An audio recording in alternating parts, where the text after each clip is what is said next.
saudar com a paz do Senhor Jesus. Amém. Abra sua Bíblia, livro de Marcos, capítulo 6. Marcos, capítulo 6, a partir do versículo 45. Deus é bom e é maravilhoso estar na sua presença, por isso que o salmista vai dizer: alegrei quando me disseram, vamos à casa do Senhor. Como a pastora Francisca citou, só alguns simples fatos da gente poder chegar aqui, a gente ter o trabalho, chegar em casa, ver as coisas tudo no devido lugar, já é motivo de sobra para glorificar e bendizer o seu santo nome. Marcos, capítulo 6, versículo 45. Está ficando bom, glória a Deus. Amém. Quantos acharam de amém? Amém. Assim diz a palavra do Senhor. Logo em seguida insistiu com os discípulos para que entrassem no barco e seguisse adiante dele para Betsaida. Enquanto ele se despedia do povo, tendo despedido, subiu a um monte para orar. Chegando à noite, o barco estava no meio do mar e Jesus encontrava-se sozinho em terra. Ele notou que os discípulos remavam com dificuldade, pois o vento soprava contra eles. Em plena madrugada, Jesus vinha na direção deles, andando sobre o mar, e já estava prestes a passar por eles. Assim que o viram caminhando sobre as águas, logo pensaram se tratar de um fantasma, e por isso gritaram, pois todos o tinham visto e ficaram apavorados. Contudo, Jesus lhes anunciou: tende coragem, sou eu, não tenhais medo. Então logo subiu no barco para junto deles, e o vento se acalmou. E eles ficaram pasmos, afinal eles não tinham entendido o milagre dos pães, porquanto seus corações se mantinham endurecidos. Pode tomar assento, Deus abençoe. Louvar a Deus por aqueles que me ladeiam. Deus abençoe os ministros, amigos que contribuem na obra do Senhor. Meus queridos irmãos, sem perca de tempo, o texto ora lido por mim faz menção à caminhada ministerial de Jesus. Todos nós conhecemos, e fascinante é para mim ministrar, pois desde o início do culto Deus vinha trabalhando no meu coração e fazendo com que entendesse que a palavra estava sendo confirmada.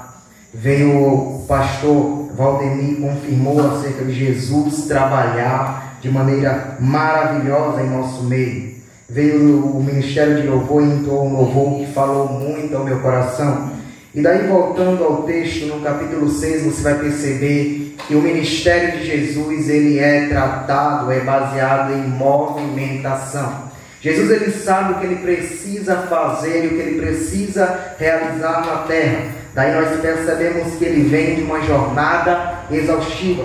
Se você observar no início do capítulo 6, Jesus está anunciando a sua mensagem na sua terra. Terra esta que não aceita ou recusa. Jesus diz, olha, na própria terra, aquele que ministra não é digno de honra. E ele percebe que é necessário sair dali, mesmo precisando fazer algumas coisas. Quando as pessoas o tratam com desdém, ele decide sair daquele cenário. Observe que Jesus não ficou parado tentando explicar para aquela multidão que ele era daquela terra, que ele precisava anunciar o evangelho onde ele nasceu. Ele entende, olha, se não quer as boas novas nesse lugar, eu vou para outro lugar, mas o ministério, ele não para. Interessante é que Jesus é assim, irmão, se quer receber a palavra, aceite, abra o seu coração, abra a porta da sua casa, mas se não aceitar, bata o pé no chão, saia e vá para outro lugar, porque existe corações precisando do evangelho de Cristo. Eu não sei a forma que você chegou nessa noite, mas eu vim falar de Jesus. E falar de Jesus é maravilhoso, porque é aquele que veio para cumprir todas as coisas, e é por isso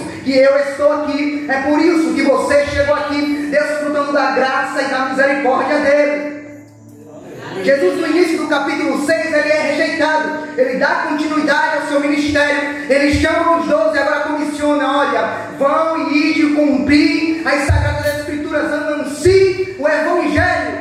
E interessante é que os discípulos saem. E os discípulos saindo, Jesus percebe que o cenário está movimentado, porque a todo momento chega alguém precisando de uma cura, chega alguém precisando de uma palavra. Jesus não para, ele precisa ensinar a multidão quem de fato ele é e o que ele veio fazer na terra.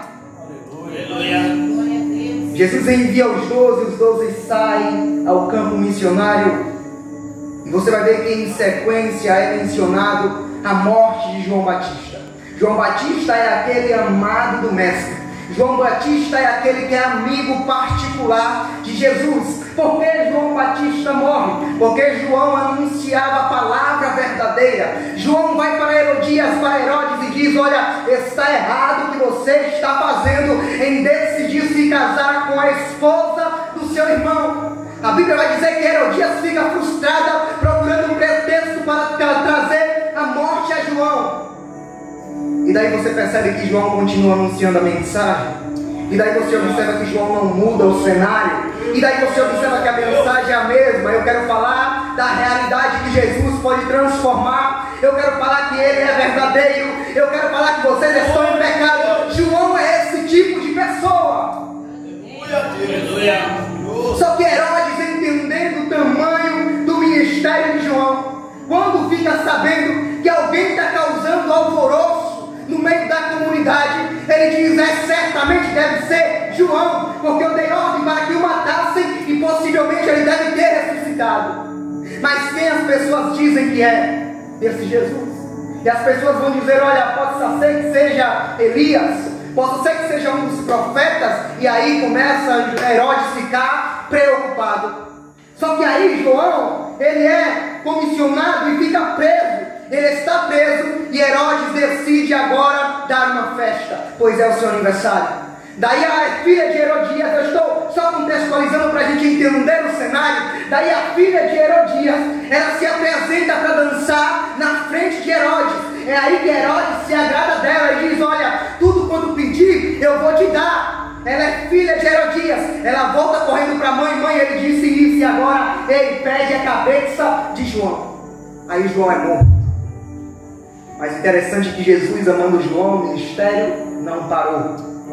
A circunstância está ruim, mas o ministério não parou. As pessoas estão querendo calar a voz da igreja, mas a igreja não para, porque os discípulos estão cumprindo a palavra do Senhor. Interessante é que todas as vezes que a mensagem for anunciada, que está acontecendo o reboliço, que algo novo está acontecendo, o inimigo agirá e tentará parar a igreja do Senhor. Mas eu entendo que, dando continuidade, Jesus vai dizer que ele recebe os discípulos que vieram de uma jornada de missão. E estão cansados. Jesus, observando que a multidão está apertando, querendo ser curada, querendo receber uma palavra da parte do nosso Deus, querendo ver o que Jesus iria fazer, a multidão está apertando Jesus. E Jesus: olha, precisamos sair daqui às pressas, mas em particular, só eu e vocês. Jesus tinha um amor tão maravilhoso pelos discípulos que ele queria tratar no particular. Ele chama: olha, vamos, sairemos daqui. E ele decide ir ao monte. Só que na medida que Jesus sobe ao monte, a multidão percebe que Jesus está saindo do contexto, que Jesus está saindo daquele ambiente, e procura saber para onde Jesus vai. E aí eles percebem o caminho, o roteiro, e chegam primeiro. O lugar que Jesus tinha escolhido para descansar tornou-se novamente um lugar povoado, um lugar deserto. Mas eles, entendendo que Jesus estava curando, mas eles entendendo que Jesus estava fazendo, realizando maravilhas, eles queriam estar perto de Jesus.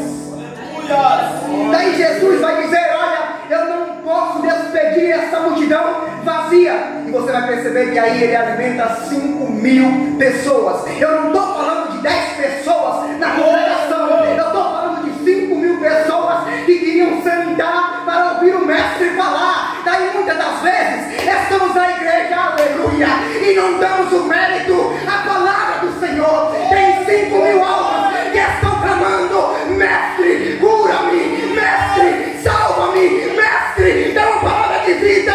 Precisamos fazer isso. Glórias a Deus. Jesus transforma, Jesus faz a multiplicação dos pães. E daí você percebe que agora a multidão volta acomodada, volta para os seus lugares já satisfeitos. Mas Jesus continua. E ele agora decide: olha, eu vou orar, eu vou ao monte, sozinho agora, mas vocês atravessem para Betsaida. E o que Jesus quer ensinar aos discípulos, E eu estive falando no meu canal, e vai ao ar no sábado, sobre a mudança de Jesus, sobre os ambientes que Jesus proporciona o nosso desenvolvimento, o nosso conhecimento. Porque Jesus manda os discípulos atravessar, mas ele vai para o monte. A configuração é que Jesus está no monte, mas dá para ver o lago onde os discípulos vão atravessar. A noite está clara, é madrugada, Jesus está orando, mas de lá ele vê que os discípulos começaram a passar dificuldade. Andar com Jesus, eu preciso te dizer, não impossibilita viver noites escuras. Aleluia.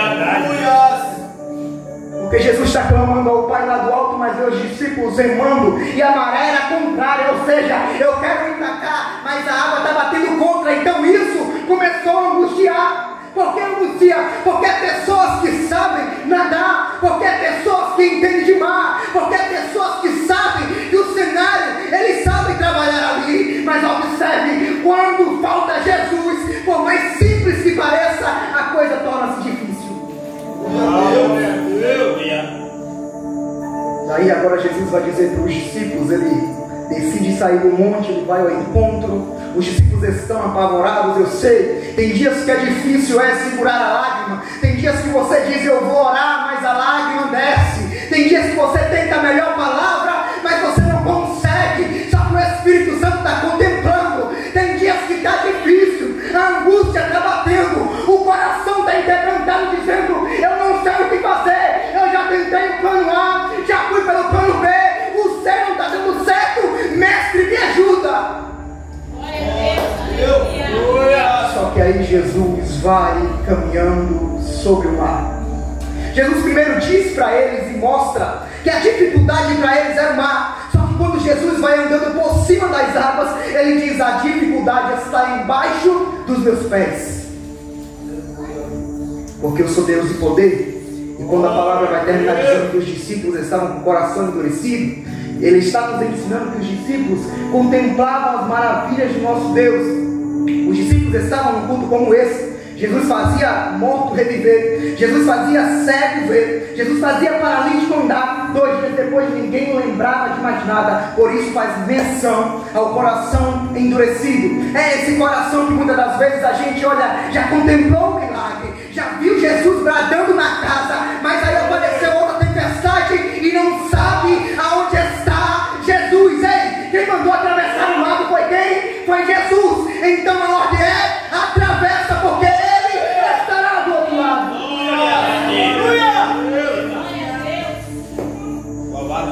Jesus chega, está todo mundo apavorado, porque do nada aparece uma pessoa andando por sobre as águas. É um fantasma. Começam a gritar.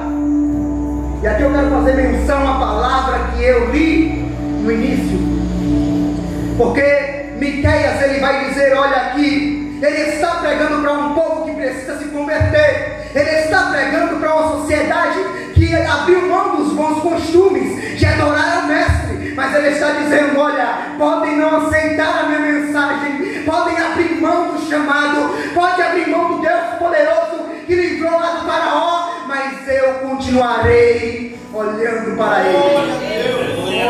Olhar para ele. Quantas das vezes a dificuldade trava a nossa visão, o nosso campo de visão. E aqui os discípulos estavam olhando para ele, mas estavam vendo um fantasma. E daí eu me deparo com uma mensagem onde Marta e Maria têm a mesma oportunidade. Marta e Maria estão dentro da casa. O mestre decidiu pousar naquele lugar, e quando ele chega para descansar, Marta está preocupada, tentando acomodar todo mundo. Maria senta na presença do mestre. Marta olha para Jesus, mas não te preocupas não, porque tem muito serviço aqui. E ela está prostrada ao Senhor. Jesus vai dizer para Marta, Marta, estás afadigada com muita coisa. Marta está dando atenção a muita coisa. Marta, a sua mente está tirando o controle de entender que quem parou aqui não foi qualquer pessoa. Marta, você está tendo encontro com Cristo. Marta, ei, não fica preocupada porque se faltar o pão da vida está aqui. Ei, Marta, não fica preocupada com as demais coisas, porque Maria escolheu a boa parte e essa não será tirada. É que olhar para Cristo, eu vejo aqui Maria prostrada olhando para Ele. Por quê? Porque Ele poderia ir para outra casa, Ele poderia parar em outro lugar, mas parou dentro da minha casa. E enquanto na minha casa Ele estiver, eu continuarei com os meus olhos fitos nele. Eu quero te desafiar nessa noite a você olhar para Ele. Eu quero desafiar você a olhar além da tempestade, a não ver um fantasma, mas ver Jesus caminhando na tua direção. Eu quero te fazer você entender que na maior dificuldade nós precisamos entender que é dele que vem o nosso socorro. Aleluia. Lá na Bíblia, Salmo 121. Levanto os meus olhos para os montes e questiono de onde me virá o socorro. O meu socorro virá do meu Senhor, o Criador dos céus e da terra. E não deixará que os pés vacilem, não pesteneja aquele que te guarda. Certamente não, de maneira alguma cochila nem dormita o guarda de Israel. Mas o salmista vai começar dizendo: o meu socorro, ele vem de lá, de cima. É nele que eu confiarei e colocarei os meus olhos. 123. Ergue meus olhos em tua direção, a ti habitas no céu. A ti que habitas no céu, como os olhos dos céus que estão atentos à mão dos seus senhores, e os olhos das criadas à mão da sua senhora, assim nossos olhos estão voltados para o Senhor, nosso Deus, até que Ele expresse sua misericórdia para conosco. 125. Todos aqueles que depositam absoluta fé no Eterno serão inabaláveis como o Monte Sião, assim como com um colar de montanhas que cerca Jerusalém. A proteção do Senhor envolve o seu povo eternamente. Olhar para Cristo é entender que nós viemos de lá. Olhar para Cristo é entender que nós temos uma dimensão maior. E é por isso que Ele vai dizer: olha, se quiser aceitar a minha mensagem, aceite, mas eu continuarei olhando para Ele. Aleluia. Daí olhar para Cristo é enfrentar a dificuldade, porque agora se apresenta no cenário Estevão. E Estevão é aquele que está cheio do Espírito Santo. Estevão é comissionado cheio do Espírito Santo. Estevão continua o seu ministério cheio do Espírito Santo. Estevão continua ministrando a palavra cheio de Espírito Santo, do Espírito Santo. Mas observe, quando tentaram calar a voz de Estevão, Estevão estava cheio do Espírito Santo de Deus. Aleluia. Mas a dificuldade bateu na porta, cheio do Espírito Santo de Deus. Na maior aflição que Estevão, todos prontos para apedrejá-lo, você vai observar que Estevão olha para o céu. Aleluia. Lá ele contempla o Filho ao lado do Pai em seu trono. E Estevão estava o quê? Olhando para cima. Porque a dificuldade atual não pode travar o nosso campo de visão. Talvez você chegou nessa noite, não consegue enxergar a esperança, mas eu quero te desafiar. Acredita, confia em Cristo nas maiores adversidades. Olha para o alto.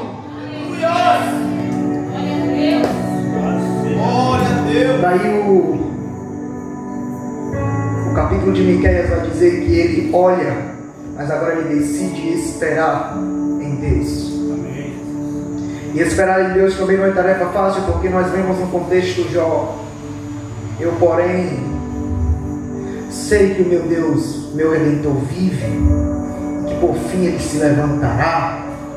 Glória a E Deus. nós precisamos entender que na proporção que nós estamos, nós precisamos depositar a confiança no Senhor. Ah, mas a tempestade bateu no barco. Espera em Deus. Ah, mas eu estou sendo afligido. Espera em Deus. Por quê? Porque foi o Mestre que mandou. Se Ele mandou, Ele está gerindo o controle. E essa situação não nos mata, mas nos ensina. Porque Jesus tratava na mente, no subconsciente. Então quando Ele diz: olha, atravessem, Ele já sabia que existiria ali uma tempestade, mas Ele precisava revelar quem Ele era.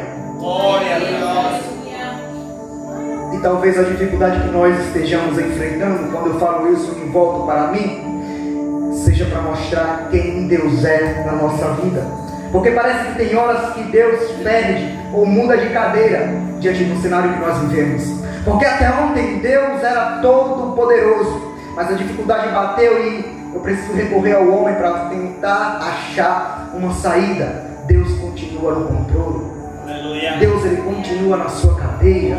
Deus, ele continua sendo digno de toda honra, de toda glória, de todo louvor, de toda exaltação. Ao passo que nós nos movimentamos para nos prostrar diante dele, para dizer como Maria: olha, que se rasguem os céus, mas eu quero ficar prostrada diante dele. Eu quero aproveitar a oportunidade, porque talvez eu não tenha mais, mas enquanto eu estiver olhando para ele, a minha casa está sendo visitada. Enquanto eu estiver olhando para ele, o meu cômodo está sendo abençoado. Enquanto eu estiver vendo ele, a segurança bateu na porta. Deus grande, aleluia. Precisamos esperar. Daí o texto vai dizer que ele primeiro, ele olha, ele espera. Por terceiro, ele vai clamar. Ele sabe que Deus ouvirá a sua oração. E daí eu me deparo com esse texto onde Jesus ouviu o grito daquelas pessoas. Ouviu bem antes deles pensarem a gritar. Ouviu bem antes deles pensarem em entrar no barco. Eu estou dizendo que antes de você enfrentar a dificuldade, Jesus já está vendo que você vai passar por ela, mas vai te preparar dentro dela. Se ele está permitindo você caminhar, é porque ele vai moldar o cenário para que você esteja aperfeiçoado para sair de lá como vitorioso. E aí aparece Bartimeu. Bartimeu é aquele que não existia mais cenário, mas correu o boato que Jesus passava no lugar onde ele estava.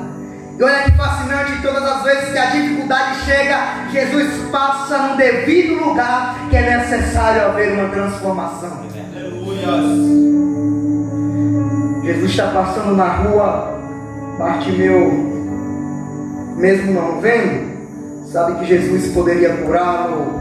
Jesus, filho de Davi, tem compaixão de mim.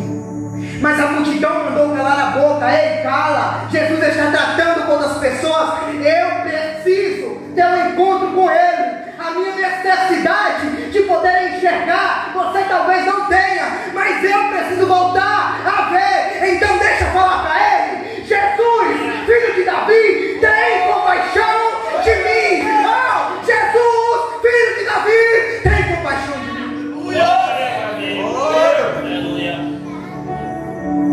É que quem atrai a atenção de Jesus recebe a bênção.